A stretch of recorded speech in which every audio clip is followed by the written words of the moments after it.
তোমার অন্তরে যেই সন্তানের প্রতি ভালোবাসা তৈরি হয়েছে, এত মাত্রাতিরিক্ত ভালোবাসা, এইটার কুরবানি চাই। ভালোবাসা শুধু হবে আল্লাহর জন্য,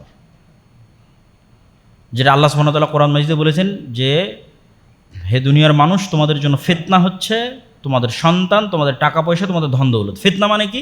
আপনি যখনই ওইটার ভালোবাসা একটু বেশি পড়ে যাবেন, তখন আপনি আর আল্লাহর জন্য সর্বোচ্চ স্যাক্রিফাইসটা করতে পারবেন না। ধরেন আল্লাহ এখন আপনার জীবন চাচ্ছে, আল্লাহর রাস্তায় জিহাদ, তো আপনার ভালোবাসা যদি স্ত্রীর প্রতি বেশি থাকে আল্লাহর চাইতে, সন্তানের প্রতি বেশি থাকে আল্লাহর চাইতে, আপনি জীবন দিতে পারবেন? পারবেন না। তাহলে তো এটা ফিতনা। তো ইব্রাহিম আলাইহিস সালামের জন্য এটা ফিতনা। তা আল্লাহ বললেন এবার এটার স্যাক্রিফাইস লাগবে, এটার কুরবানি লাগবে, এবং প্রমাণ করতে হবে যে তুমি সবচেয়ে বেশি ভালোবাসো কাকে? আল্লাহ সুবহানাহু ওয়া তাআলাকে। তখন ইব্রাহিম আলাইহিস সালাম আসলেন এবং ইসমাইলকে বললেন যে আমি স্বপ্নে দেখেছি যে আমি তোমাকে জবাই করতেছি, যেটা কোরআনের আয়াত। যেই কোরআনের আয়াতে আল্লাহ সুবহানাহু ওয়া তাআলা এই আদেশ দিয়েছেন, এবং সেই আদেশের অনুসরণে ইসমাইল আলাইহিস সালামের যেটা বাক্য, সেটা হচ্ছে ইয়া আবাতি ফাআল মা তু'মার সাতাজিদুনি ইনশাআল্লাহ মিনাস সাবিরিন। হ্যাঁ আমার পিতা, আল্লাহ আপনাকে যেটা আদেশ দিয়েছে আপনি সেটি করেন, আপনি আমাকে ধৈর্যশীলদের অন্তর্ভুক্ত পাবেন। ফালাম্মা আসলামা ওয়াতাল্লাহু লিল জাবিন, তারা দুইজন ইসলাম গ্রহণ করলো। শাব্দিক অনুবাদ করলাম, ফালাম্মা আসলামা, দুইজন আত্মসমর্পণ করলো। পিতা এবং পুত্র, একজন জবাই করতে প্রস্তুত আর একজন জবাই হতে প্রস্তুত। কার কারণে এই আত্মসমর্পণ? এটা আল্লাহর আদেশ, এই কারণে আত্মসমর্পণ। এটা হলো ইসলাম। মানে মানুষ যখন এই জায়গায় পৌঁছতে পারে যে আল্লাহর আদেশ মানতে এই রকমের স্যাক্রিফাইস করতে পারে যে নিজে নিহত হওয়ার জন্য প্রস্তুত অথবা হত্যা করার জন্য প্রস্তুত, তাহলে এবার হলো সে ইসলাম গ্রহণ করেছে। ফালাম্মা আসলামা, উভয়ই আল্লাহর আদেশের সামনে আত্মসমর্পণ করলো। ওয়াতাল্লাহু লিল জাবিন, এবং কাঁধকে এগিয়ে দিল জবাই হওয়ার জন্য। তখন আল্লাহ সুবহানাহু ওয়া তাআলা ডাক দিয়ে বলেন ওয়ানাদাইনাহু আইয়া ইব্রাহিম কদ সাদ্দাকতা রুইয়া, হে ইব্রাহিম তুমি তোমার স্বপ্নকে সত্য করেছো। ইন্না কাযালিকা নাজজিল মুহসিনিন, হাযা লাহুল বালাউল মুবিন ওয়া ফাদাইনাহু বিযিবহিন আযীম। আর আমি তোমার এই সন্তানকে মুক্তি দিয়ে দিচ্ছি আরও বড় একটি কুরবানির বিনিময়ে। এবং আসমান অথবা জান্নাত থেকে আরেকটি কুরবানি আসলো, এবং সেটি কুরবানি করার মাধ্যমে ইসমাঈল ইসলাম মুক্তি। আর পুরস্কার কি? এটা তো সন্তানের মুক্তি। পুরস্কার হচ্ছে যখন সন্তানের ভালোবাসার উপরে আল্লাহর ভালোবাসাকে ইব্রাহিম আলাইহিস সালাম প্রাধান্য দিয়ে দিলেন, তখন আল্লাহ পুরস্কার হিসেবে আর এক সন্তান গিফট করলেন, প্রথম স্ত্রীর গর্ভে ইসহাক আলাইহিস সালাম। যে তুমি যখন পরীক্ষার এই মাত্রায় উত্তীর্ণ হতে পারো যে নিজের সন্তানকেও স্যাক্রিফাইস করতে তুমি উদ্যত আল্লাহর সন্তুষ্টির জন্য, তোমাকে আর একটা সন্তান দিলাম। তো এবার ইসহাক থেকে নিয়ে আপনি ঘটনাক্রম দেখতে থাকেন। ইসহাকের সন্তান ইয়াকুব, ইয়াকুবের 12 সন্তান, তার মধ্যে একটা ইউসুফ আলাইহিস সালাম বন্দী হয়ে গেল মিশরে। তারপরে ইয়াকুব আলাইহিস সালাম দীর্ঘদিন পরে পুরো 11 ভাই সহ উনি মিশরে গেলেন। তার কিছুদিন পরে ফেরাউন ক্ষমতায় আসলো, সবাই গোলাম হয়ে গেল। 300-400 বছর পর মুসা আসলেন, মুসার সাথে হারুন। তিনি আবার বানু ইসরাইল নিয়ে ওই যে 12 সন্তান, তাদের জন্য সমুদ্রে 12টা রাস্তা তৈরি হলো, ঝর্ণা 12টা তৈরি হলো ইয়াকুব আলাইহিস সালামের 12 সন্তানের জন্য। এরা তো সব ইব্রাহিমের সন্তান। তারপরে যুদ্ধ করে জেরুজালেম বিজয় করতে বলা হলো, জেরুজালেম বিজয় করলো না, ইউশা বিন নুনের মাধ্যমে জেরুজালেম বিজয় হলো। তারপরে জেরুজালেমে দীর্ঘদিন যাবৎ তারা থাকলো। দাউদ আসলেন, সুলাইমান আসলেন, তারা জেরুজালেমে পৃথিবীর ইতিহাসের সবচেয়ে বড় সাম্রাজ্য প্রতিষ্ঠা করলো। দাউদ সুলাইমানের পরে আরও ধারাবাহিকতায় জাকারিয়া, ইয়াহিয়া, মারিয়াম, ঈসা, এই যে লম্বা যতগুলো নবীর নাম, এই নবীর নাম একত্রে একসাথে পবিত্র করানো এক জায়গাতে আল্লাহ সুবহানাহু ওয়া তাআলা উল্লেখ করেছেন। এই যেভাবে যেই ধারাবাহিকতায় আমি বলতেছি, সেম এই ধারাবাহিকতাতেও আল্লাহ সুবহানাহু ওয়া তাআলা কোরআন মাজিদে নবীদের নাম এইভাবে উল্লেখ করেছেন ইব্রাহিমের সন্তান হিসেবে। আমি আয়াতের অনুবাদ করি। ওয়াহাবনা লাহু ইসহাক ওয়া ইয়াকুব, আমি ইব্রাহিমকে দিয়েছি ইসহাককে এবং ইয়াকুবকে। কুল্লান হাদাইনা, এদের সবকে আমি হেদায়েত প্রাপ্ত করেছি। ওয়ানুহান হাদাইনা মিন ক্বাবল, আর এদের পূর্বে নূহকে হেদায়েত দিয়েছিলাম। অমিন জুররিয়াতিহি দাউদ, আর এদের বংশী দিয়েছি দাউদকে, সুলাইমানকে, আইয়ুবকে, ইউসুফকে, মুসাকে, হারুনকে। ওয়া কাযালিকা নাজজিল মুহসিনিন, আর এভাবেই মুহসিনিনদের আমি সম্মানিত করে থাকি এবং পুরস্কার দিয়ে থাকি। ওয়া জাকারিয়া ওয়া ইয়াহইয়া ওয়া ঈসা ওয়া ইলিয়াসা কুল্লুম মিনাস সালিহিন, এরা সব সৎকর্মশীল বান্দাদের অন্তর্ভুক্ত এবং ইব্রাহিমের বংশধর, ইসহাকের বংশধর। ওয়া ইসমাঈল ওয়া ইয়াসা ওয়া ইউনুসা ওয়া লূতান ওয়া কুল্লান ফাদ্দালনা আলা আলামিন, আর এদের সবকে আমি সারা পৃথিবীর মানুষের উপর শ্রেষ্ঠত্ব দিয়েছি। অমিন আবাইহিম ওয়া যুররিয়াতিহিম ওয়া ইখওয়ানিহিম, এদের পিতা, এদের আত্মীয় স্বজন এবং এদের ভাই, এদের সবাইকে ওয়াজতাবাইনাহুম ওয়া হাদাইনাহুম ইলা সিরাতিল মুস্তাকিম, এদেরকে সিরাতে মুস্তাকিমের পথ দেখিয়েছি। তাহলে এই যে লম্বা ঘটনা ঈসা আলাইহিস সালাম পর্যন্ত চলতেছে, এই পুরো সময়টা কিন্তু ইসমাইলের বংশধরেরা মক্কায় আছে, তাদের মধ্যে কোনো নবী প্রেরিত হয়নি। এই যে এতগুলো ঘটনা ঘটছে, এগুলো সব ইসহাকের বংশে ঘটতেছে, কিন্তু এই পুরো সময়টাতেও ইসমাইলের বংশধরেরা কোথায় আছে? মক্কায় আছে। এবং ওই কাবাঘর আছে, সেই কাবাঘরে হজও হয়, ওই জমজমের পানি আছে যেখান থেকে তারা উঠায় এবং সম্মান করে। এবং মুহাম্মদ সাল্লাল্লাহু আলাইহি ওয়াসাল্লামের যখন জন্ম হচ্ছে, তখন আব্দুল মুত্তালিব এবং আবু তালেব এদেরও সবচেয়ে বড় জিম্মেদারি কি? কাবাঘরকে রক্ষা করা, মানুষজন হজে আসলে তাদেরকে পানি পান করানো, জমজমের দেখাশোনা করা, এটাই কাজ। তাহলে মুহাম্মদ সাল্লাল্লাহু আলাইহি ওয়াসাল্লামের যখন বড় হচ্ছে, উনি সবচেয়ে বড় সম্মানের জায়গা ওনার কাছে কাবা, সবচেয়ে পবিত্রতার জায়গা হচ্ছে কাবা। কেন? ওনার বংশধর সবাই এটার দায়িত্বশীল, যেটা সূরা ফিলের মধ্যে দেখেছেন, আলাম তারা কাইফা ফাআল রাব্বুকা বিআসহাবিল ফিল, যেটা মুহাম্মদ সাল্লাল্লাহু আলাইহি ওয়াসাল্লামের জন্মের বছর, যে আব্রাহার বাহিনী ইয়ামান থেকে আসলো এই কাবাকে ধ্বংস করতে। তখন আব্দুল মুত্তালিব কাবাকে রেখে দিয়ে পাহাড়ের দিকে চলে গেলেন। তো লোকজন বলল যে কাবা দেখার দায়িত্ব তোমার, তুমি নিশ্চিন্তে পাহাড়ে চলে যাচ্ছ। তো বলে এই কাবা দেখার দায়িত্ব আমার নয়, এই দেখার দায়িত্ব যার তিনি আছেন, তিনি উপরে আছেন, এটা তার দেখার দায়িত্ব, আমার দেখার দায়িত্ব না। আমি আমার গরু, ছাগল, ভেড়া, মহিষ, উট এগুলো নিয়ে আমি আশ্রয়ে চলে গেলাম, আব্রাহা যা ইচ্ছা করুক। তো তাহলে এই ঘটনাগুলো কখন ঘটতেছে? যখন মুহাম্মদ সাল্লাল্লাহু আলাইহি ওয়াসাল্লামের জন্ম হবে তখন। তাহলে মুহাম্মদ সাল্লাল্লাহু আলাইহি ওয়াসাল্লাম জন্ম হওয়ার পর সবচেয়েতে ওনার পবিত্র এবং প্রিয় জায়গা হচ্ছে কাবা।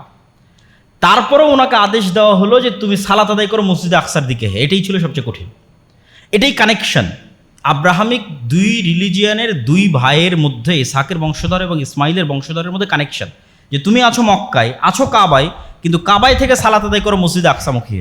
কেন? ওখানে আমার আরও অনেক ঐতিহ্য এবং স্মৃতি আছে। পুরো বানী ইসরায়েলের সকল নবী ওই কেন্দ্রিক প্রেরিত হয়েছে। মারিয়াম আলাইহিস সালামের ঘটনা, জাকারিয়ার ঘটনা, ঈসা আলাইহিস সালামের ঘটনা সব জেরুজালেমে। আর এরা সবই ইব্রাহিমের সন্তান, তুমিও ইব্রাহিমের সন্তান। দ্বিতীয়বার কখন এই কানেকশন তৈরি হলো? সুবহানাল্লাযী আসরা বিআবদিহি লাইলাম মিনাল মাসজিদিল হারাম ইলাল মাসজিদিল আকসা, নিয়ে যাবে আসমানে মেরাজের সফরে, কিন্তু কাবা থেকে ডাইরেক্ট আসমানে নিয়ে যাওয়া হচ্ছে না, কাবা থেকে নিয়ে যাওয়া হচ্ছে মসজিদে আকসায়। কানেকশন ইব্রাহিম আলাইহিস সালামের দুই সন্তানের ঐতিহ্যের ধারক এবং বাহক হবে উম্মতে মুহাম্মাদি, এবং এটাই ফাইনাল এবং লাস্ট, শেষ ধর্ম। এবং এই দুইটা যাদের হাতে থাকবে তারাই পৃথিবীর শাসক। মসজিদে আকসা এবং কাবা যাদের হাতে থাকবে, শাম এবং মক্কার যারা মালিক হবে, এরাই আব্রাহামিক রিলিজিয়ানের ঐতিহ্যগত, রক্তগত, বংশগত, আকিদাগত উত্তরসূরি। রক্তগত উত্তরসূরি মুহাম্মদ সাল্লাল্লাহু আলাইহি ওয়াসাল্লাম, উনি তো ব্লাডলি কানেক্টেড। এই জন্য ইহুদিদের হিংসা হওয়ার কারণটা কোথায়? ইহুদিরা বলে যে we are chosen by the God, আমরা হচ্ছে আল্লাহ কর্তৃক বাছাইকৃত, কেন আমরা সন অফ ইব্রাহিম, ইব্রাহিমের সন্তান। তো মুহাম্মদ সাল্লাল্লাহু আলাইহি ওয়াসাল্লাম দাঁড়িয়ে বলতে পারবে আরে আমিও তো ইব্রাহিমের সন্তান, তাহলে বংশগতভাবে তার সাথে ফাইট দিতে পারতেছে, এবং আকিদাগতভাবেও, বিশ্বাসগতভাবেও। যদিও ইহুদিরা কিছুটা হলেও তাওহীদের দৃষ্টিকোণে, ইহুদিরা কিছুটা হলেও ইব্রাহিম আলাইহিসসালাতু ওয়াসসালামের যে তাওহীদের বিশ্বাস, সেটার কিছুটা হলেও অনুসারী মর দ্যান খ্রিস্টিয়ানদের চাইতে। কেন? খ্রিস্টিয়ানরা স্কাল্পচার তৈরি করে, মূর্তি তৈরি করে এবং তার পূজা করে। ঈসা আলাইহিস সালামের মূর্তি তৈরি করে, মারিয়ামের মূর্তি তৈরি করে, ইহুদিরা মূর্তি তৈরি করে না। তাহলে ইহুদিদের সমস্যাটা কোথায়? ইহুদিদের সমস্যা হচ্ছে এটা ইবলিসের সমস্যা। খ্রিস্টানরা ইবলিসের সমস্যা আক্রান্ত নয়, খ্রিস্টানরা আক্রান্ত জানে না, সত্য জানে না, জানলেই গ্রহণ করবে।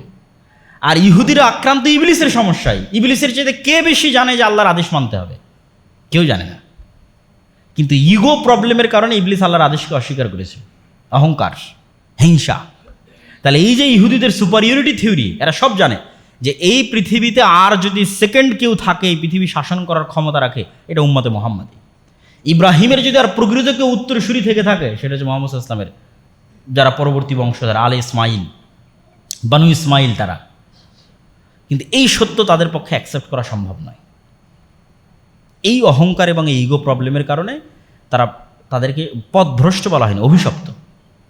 যেভাবে ইবলিস অভিশপ্ত, সেভাবে তারা অভিশপ্ত। তো ইব্রাহিম আলাইহিসসালাতু ওয়াসসালামের যেই হিস্ট্রি এবং যেই ঘটনা, এই পুরো ঘটনার সামারি থেকে আমাদের জন্য শিক্ষা কী? আল্লামা ইকবাল তার এক কবিতার মধ্যে বলেছেন, ये दौर अपने बराहिम की तलाश में है, सनम कदा है जहाँ ला इलाहा इल्लल्लाह। আল্লামা ইকবাল লিখেছেন যে আজকের মুসলমানদের মুক্তির একটাই রাস্তা, সেটা হচ্ছে মুসলমানদের মধ্যে একজন ইব্রাহিমের দরকার। কেননা সারা পৃথিবী মূর্তি পূজায় ব্যস্ত হয়ে গেছে, মুসলমানেরাও মূর্তি পূজায় ব্যস্ত হয়ে গেছে। তো এই মূর্তি মানে সরাসরি মূর্তি নয়, এই মূর্তি মানে উনি সব ধরনের মূর্তিকে বুঝিয়েছেন। টাকাও মূর্তি, ধন দৌলতও মূর্তি, ছেলে মেয়ে স্ত্রী পুত্রও মূর্তি, জাতীয়তাবাদ ন্যাশনালিজম, তারপরে হচ্ছে আপনার ধর্মনিরপেক্ষ মতবাদ সেকুলারিজম, যা ভালো লাগবে তাই করব লিবারালিজম, এগুলো সব মূর্তি। তাহলে মুসলমানদের মুক্তির রাস্তা হচ্ছে একজন ইব্রাহিম লাগবে মুসলমানদের মধ্যে। এ দৌর আপনি বারাহিম কি তালাশ মে হ্যাঁ। একজন যদি ইব্রাহিম মুসলমানদের মধ্যে বের হয়ে যায় তাহলে মুসলমানদের মুক্তির রাস্তা তারা পেয়ে যাবে। যার ইমান হবে ইব্রাহিমের ইমানের মতো, যার তাওহীদের স্তর হবে ইব্রাহিমের তাওহীদের স্তরের মতো, ইব্রাহিমের তাওহীদের স্তরকে ছুঁইতে পারবে, ইব্রাহিমের তাওহীদের মাত্রাকে টাচ করতে পারবে, ওই ইমান লাগবে। আর পুরো আদর্শ ইব্রাহিম আলাইহিস সালাতু ওয়াস সালামের ফ্যামিলির মধ্যে আল্লাহ সেট করে রেখেছে। আপনি সন্তান হওয়ার আদর্শ নেবেন, সেটাও ইব্রাহিমের ফ্যামিলিতে আছে। স্ত্রীর আদর্শ নেবেন, সেটাও ইব্রাহিমের ফ্যামিলিতে আছে। পিতার আদর্শ নেবেন, সেটাও ইব্রাহিমের ফ্যামিলিতে আছে। সন্তান হলে কি করতে হবে তারও আদর্শ আছে। স্ত্রী হলে কেমন হতে হবে তারও আদর্শ আছে। পিতা হলে কেমন হতে হবে তারও আদর্শ আছে। আল্লাহর অনুসারী, মুত্তাকি, তাকওয়াবান, তাওহীদ, আত্মসমর্পণকারী হলে কেমন লেভেলের ঈমান হতে হবে তারও উদাহরণ ইব্রাহিম আলাইহিস সালাতু ওয়াস সালামের জীবনীর মধ্যে আছে। আর কেউ যদি ওই মাত্রাকে টাচ করতে পারে তাহলে আল্লাহ তাদেরকে কিভাবে হেফাজত করে, কিভাবে সাহায্য করে, তাদের কাজকে আল্লাহ কিভাবে কবুল করতে পারে তার উদাহরণও ইব্রাহিম আলাইহিস সালাতু ওয়াস সালামের জীবনের মধ্যে আছে। যেটা সাফা, মারওয়া, জমজম, কাবা, এগুলো সবগুলো নিদর্শন থেকে আমরা দেখতে পাই এবং বুঝতে পারি। কিন্তু দুঃখজনক হলেও সত্য যে আমরা যখন ওই ইখলাসের জ্বলন্ত নিদর্শন কাবায় যাচ্ছি তখনও আমাদের মোবাইল, সেলফি, ভিডিও এটাই থাকতেছে প্রবণতা। মূল শিক্ষাটা আমরা হারিয়ে ফেলতেছি। ওই ইব্রাহিমের স্যাক্রিফাইসের সর্বোচ্চ মাত্রার নিদর্শন যে কুরবানি, এই কুরবানি যখন আমরা করতে যাচ্ছি তখন আমাদের গোস্ত নিয়ে কাড়াকাড়ি লেগে যাচ্ছে। ভাগাই কুরবানি দেওয়া নিয়ে আমরা উৎফুল্ল হয়ে যাচ্ছে এবং সেই গোস্ত ভাগাভাগি করার প্রবণতায় মত্ত হয়ে যাচ্ছে। তাহলে মূল শিক্ষাটা তো আমরা হারিয়ে ফেলেছি। শুধু রিচুয়ালস মানে একটা কাজ করতে হবে তাই ফলো করতেছি, রুকু সিজদা দিতে হবে তাই দিচ্ছি, কিন্তু ওর মধ্যে রূহ নাই, প্রাণ নাই, জান নাই। তাহলে কুরবানির এই ইবাদতটা কোন লেভেলের ইবাদত, কোন স্তরের ইবাদত, এবং স্যাক্রিফাইসের একটা ন্যূনতম মাধ্যম আল্লাহ আমাদের জন্য দিয়ে দিয়েছে। আমাদের ছেলে চাইনি, মেয়ে চাইনি, আমাদের টাকা পয়সা থেকে আল্লাহর সন্তুষ্টির জন্য আমরা একটা পশু কুরবানি করব। এত ন্যূনতম একটা স্যাক্রিফাইস আল্লাহ আমাদের কাছে চেয়েছে, কিন্তু সেটাতেও আমরা কত বিকৃতি, কত ছোট মন মানসিকতা আমরা সেটার সাথে যুক্ত করেছি তা একমাত্র আল্লাহ সুবহানাহু ওয়া তাআলা জানে। প্রিয় উপস্থিতি, ইব্রাহিম আলাইহিস সালাতু ওয়াস সালামের এই আদর্শ থেকে আমাদের জন্য যেমন একটা শিক্ষা ইখলাস, যেমন একটা শিক্ষা আল্লাহর ওপর ভরসা, যেমন একটা শিক্ষা আল্লাহর সামনে আত্মসমর্পণ করা, তেমনই শিক্ষা শিরক মুক্ত। ইব্রাহিম আলাইহিস সালামের দুইটা দোয়া আপনি দেখেন যে উনি সবচেয়ে বেশি প্রাধান্য দিয়েছে দুটো জিনিসকে। মানুষ কি চায় আল্লাহর কাছে, ইব্রাহিমের মতো নবীর আল্লাহর কাছে কি চাওয়া থাকতে পারে? দুটো জিনিস চেয়েছে, যে হে আল্লাহ রব্বি জাআলনি মুকিমাস সালাহ ওয়া মিন যুররিয়াতি, আমি আর আমার পরবর্তী বংশধর যেন সালাত আদায়কারী হয়। তাহলে সালাত আদায় কত বড় ইম্পর্টেন্ট হতে পারে, যার জন্য ইব্রাহিম আলাইহিস সালাম তার চাওয়ার মধ্যে এটা চেয়েছেন যে আমার পরবর্তী বংশধর যেন সালাত আদায়কারী হয়। আর একটা কী চেয়েছেন? ওয়াজনুবনি ওয়া বানিয়া আন না'বুদাল আসনাম, হে আল্লাহ আমি আর আমার বংশধর যেন মুশরিক না হয়। মানে শিরক অনেক ভয়ঙ্কর ভয়াবহ কিছু। আজকে পশ্চিমবঙ্গের মানুষদেরকে তাদের স্কুলে বন্দে মাতারাম বলতে বাধ্য করা হবে, তথা আপনার সন্তান স্কুলে ভর্তি হলো মানে হয় শিরক। তাহলে এই যে তাওহীদের উপর টিকে থাকার এই প্রবণতা, এই যে স্বাধীনতার এই চেতনা, স্বাধীনতা মানে কি? তাওহীদের উপর অটুট থাকাই হচ্ছে স্বাধীনতা। যেখানে আপনি তাওহীদের উপর অটুট থাকতে পারবেন আপনি স্বাধীন আছেন, অটুট থাকতে পারছেন না আপনি স্বাধীন নাই। এই জন্য ইব্রাহিমের চেতনা দরকার মুসলমানদের। তাহলে শিরক থেকে মুক্ত থাকা এবং সালাত আদায় করা, এই দুটেই ইব্রাহিম আলাইহিস সালাতু ওয়াস সালামের জীবনের সবচেয়ে বড় শিক্ষা, এবং এই দুইটা শিক্ষা আমাদের জীবনে বাস্তবায়ন করতে হবে। ঈসা আলাইহিস সালাতু ওয়াস সালামও যখন মায়ের কোল থেকে প্রথম কথা বলেছেন তখনও তার প্রথম দুইটা বাক্য ছিল কি? ইন্নী আব্দুল্লাহ আতানিয়াল কিতাব ওয়াজআলানি নাবিয়্যা ওয়াজআলানি মুবারাকান আইনামা কুনতু ওয়া আওসানি বিসসালাতি ওয়াজ যাকাতি মা দুমতু হাইয়্যা। একদম ছোট্ট বাচ্চা বলছে, আমি নবী, আল্লাহ আমাকে নবী করে পাঠিয়েছে, আর আল্লাহ আমাকে আদেশ দিয়েছে আমি যেন সালাত আদায় করি এবং যাকাত দেই। এই দুটাই আদেশ। আল্লাহ সুবহানাহু ওয়া তাআলা আমাদেরকে সামনে যে কুরবানি আসতেছে, জিলহজ মাসের 10 দিন আসতেছে, এই 10 দিনের এই শ্রেষ্ঠতম দিনে আল্লাহর ইবাদত করার, নফল সিয়ামের মাধ্যমে, আরাফার সিয়ামের মাধ্যমে, একটানা 9টা সিয়ামের মাধ্যমে, বেশি বেশি দানের মাধ্যমে এবং স্বচ্ছ হৃদয়ে প্রকৃত ইখলাসের সাথে কুরবানি কেনার মাধ্যমে, এবং সেই কুরবানিটা ইব্রাহিমের যে চেতনা আছে স্যাক্রিফাইসের, ওই চেতনাকে মাথায় রেখে ওই কুরবানিটা করার জন্য আল্লাহ সুবহানাহু ওয়া তাআলা আমাদের তৌফিক দান করে। আল্লাহুম্মা আমিন। যে এই পশুটা যেভাবে আমরা কুরবানি করতেছি, কোনো দিন যদি প্রয়োজন হয় তাহলে আমরা নিজেরাও এরকম আল্লাহ রাস্তায় কুরবানি হয়ে যেতে পারি। এই প্রস্তুতি থাকতে হবে মনের ভিতরে আল্লাহ সুবহানাহু ওয়া তাআলার সন্তুষ্টির জন্য। এটাই তো শিক্ষা ইব্রাহিমের জীবনী থেকে। এবং আমাদের ছেলে মেয়ে এবং স্ত্রী পুত্রের মধ্যে ওই হাজেরার মতো যেমন তাওয়াক্কুল যেন থাকে, এবং সারার মতো আল্লাহর সাথে কানেকশন এবং পবিত্রতার যে দাবি উনি আল্লাহর সামনে করেছেন, সেই পবিত্রতা যেন আমাদের স্ত্রী পুত্রের মধ্যে থাকে। এবং ইসমাইলের যে আত্মসম্ভারতের মধ্যে আছে, লাইসা ফিহি ইনসুন ওয়ালা শাই, এই উপত্যকায় মানুষ তো নাই ওয়ালা শাই, কিছুই নাই, পশু পাখি জীব জন্তু জানোয়ার গাছপালা কিচ্ছু নেই। অন্তত বাংলাদেশের মতো কোথাও রেখে গেলে গাছপালা থাকতো, গাছপালা থাকলে জঙ্গল থাকতো, জঙ্গল থাকলে পশু প্রাণী থাকতো। কিন্তু এটা তো রাখা হচ্ছে ধুধু মরুভূমির মধ্যে, হাজার হাজার কিলোমিটার আশেপাশে মরুভূমি, তাহলে মরুভূমিতে গাছপালা হয় না। যেহেতু মরুভূমিতে গাছপালা নাই এবং জনবসতি নাই, সেহেতু পশু প্রাণীও নাই। তো লাইসা ফিহি ইনসুন ওয়ালা শাই, মানুষও নাই, কিছুই নাই, এমন উপত্যকা রেখে যাচ্ছেন। এবং একই কথা কোরআনে ইব্রাহিম আলাইহিসসালাতু ওয়াসসালাম যখন হাজেরাকে রেখে আড়াল হলেন পাহাড়ের, তখন তিনি যখন আল্লাহর কাছে দোয়া করতেছেন, তখনও ওই জায়গায় আছে আল্লাহুম্মা ইন্নী আসকানতু মিন যুররিয়াতি বিওয়াদিন গায়রা জি যারইন ইনদা বাইতিকাল মুহাররম। হে আল্লাহ, আমি এমন উপত্যকায় আমার স্ত্রী সন্তানকে রেখে যাচ্ছি, গায়রা জি যারইন, যেখানে একটা গাছপালাও নাই। এটা কোরআনের আয়াত। এমন উপত্যকায় রেখে যাচ্ছে।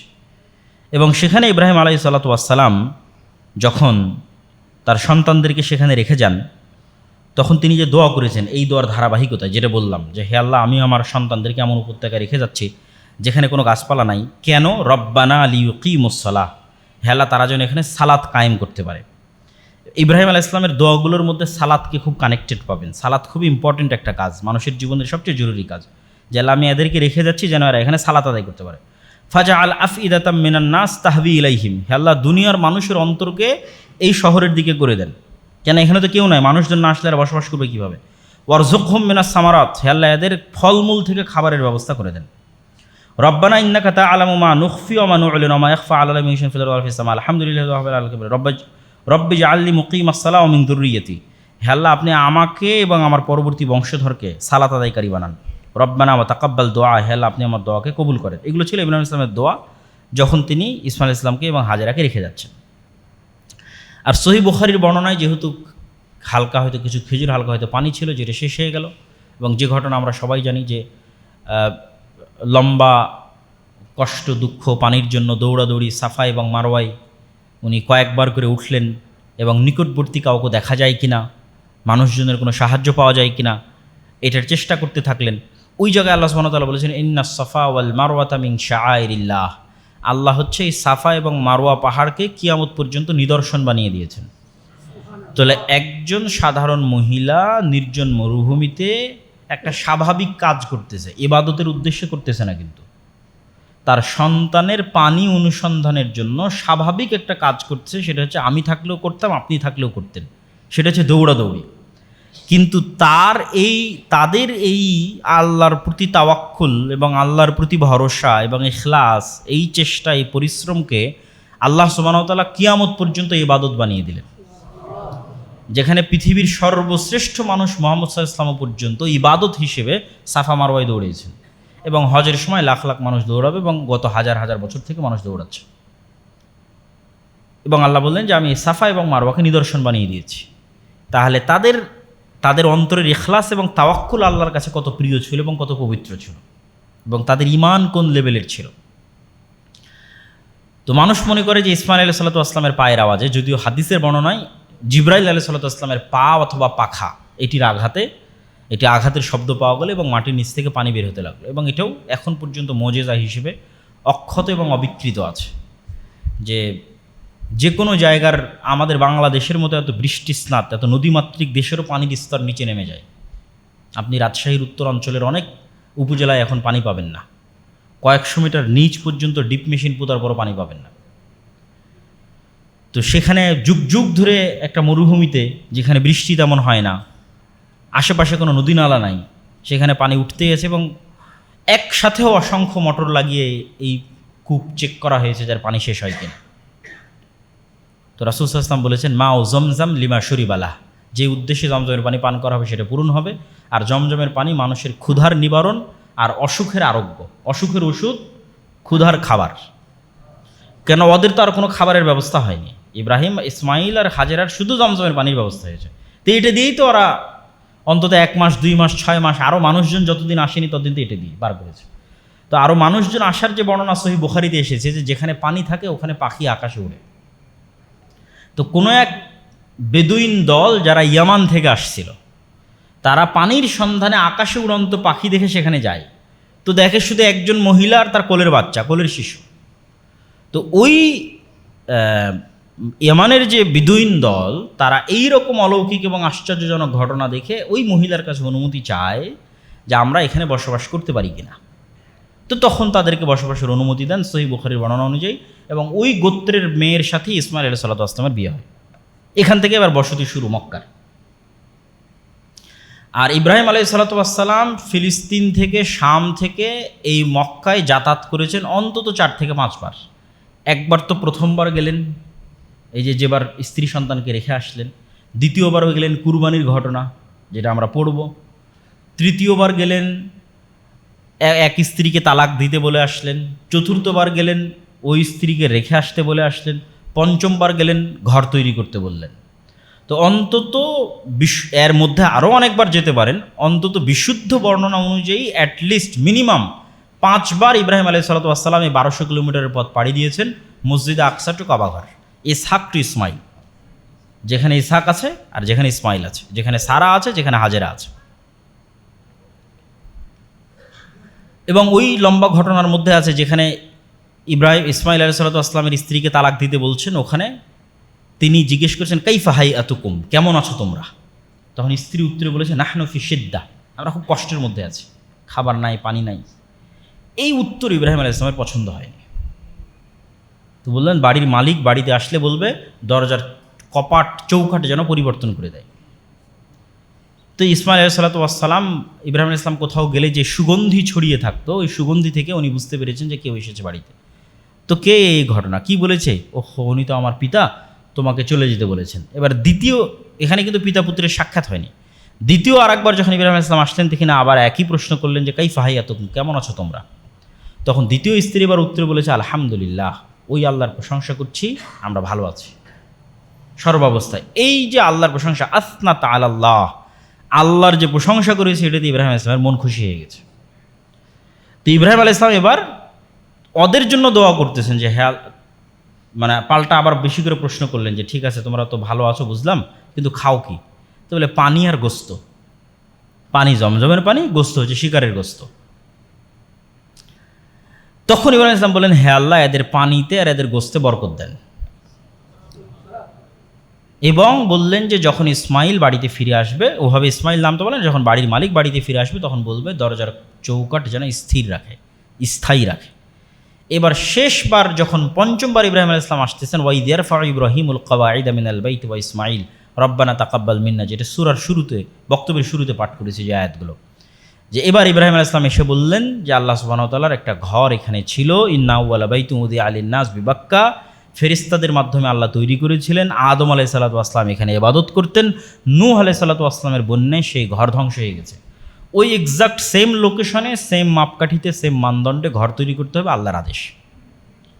তখন ইসমাইল এবং ইব্রাহিম আলাইহিস সালাতু ওয়াস সালাম মিলে ওই ঘর তৈরি করলেন এবং আল্লাহ সুবহানাহু ওয়া তাআলা হাজরে আসওয়াদকে লিফট হিসেবে ব্যবহার করার অলৌকিক ক্ষমতা দিলেন, উঁচুতে উঠা এবং নিচে নামার, পাথরের উপর পাথর বসানোর জন্য।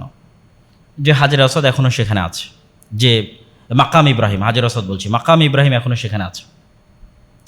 যে পাথরকে ইব্রাহিম আলাইহিস সালাম লিফট হিসেবে উঁচুতে উঠা এবং নিচে নামার জন্য ব্যবহার করেছে। তারপরে আল্লাহ তাকে আদেশ দিলেন যে এখানে তুমি মানুষের হজের ঘোষণা দাও। তো কেউই তো নাই, কিসের হজের ঘোষণা? মানুষই তো নাই। তো আল্লাহ সুবহানাহু ওয়া তাআলা এই হজের ঘোষণা সারা পৃথিবীর মানুষের কাছে পৌঁছিয়ে দেওয়ার দায়িত্ব নিজে নিলেন, আর ইব্রাহিমকে বললেন তুমি দাও, এই নির্জন মানুষের মধ্যেই হজের ঘোষণা দাও, হজের আহ্বান দাও। আর তোমাদের দুইজনের দায়িত্ব হচ্ছে, ইব্রাহিম আর ইসমাইলের দায়িত্ব হচ্ছে ওয়াং তাহির বাইতি লিত-তাইফিনা ওয়াল আকিফিনা ওয়ার রুকআই সুজুদ, যে এই ঘর যারা ভিজিট করতে আসবে তাদের জন্য এই ঘরকে পরিষ্কার রাখা, এই ঘরের সম্মান করা তোমাদের দায়িত্ব। তো এই যে ইব্রাহিম আলাইহিস সালামের পর থেকে নিয়ে অন্য ঘটনাগুলো যদি দেখেন তাহলে বুঝবেন যে এই লম্বা সময়টা কতদিনের, তথা ইব্রাহিম টু মোহাম্মদ এই লম্বা সময়টা কতদিনের, এটা কি দেখে বুঝবেন? ওই যে আর এক ছেলে ইসাক আলাইহিস সালাম, প্রায় 100 বছর বয়সে আল্লাহ আর এক ছেলে দিলেন, আর ওই ছেলেকে দিলেন একটা পরীক্ষার পর।